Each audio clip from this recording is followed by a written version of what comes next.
Hello friends, welcome back to Ftopreview.com. Just open your settings application like this and select general tab and just scroll up.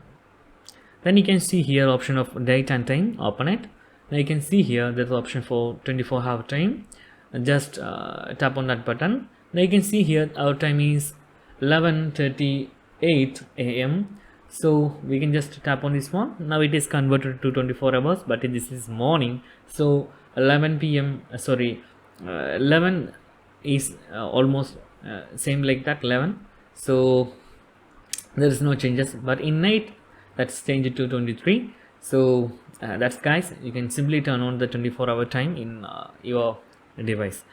And I recommend you must use 2 or 3 weeks with the 24 hours time to just habitat that 24-hour time. It is very useful because especially some areas like airport, railway stations, and some official places, they are using the 24-hour time.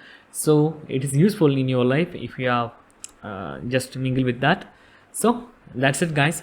If you need any kind of Windows, Android or iPhone tutorial, just comment below. I will post your replies as videos so you can easily watch and understand it. And if you enjoyed this video, please like, comment, share and subscribe our channel for getting more videos like this.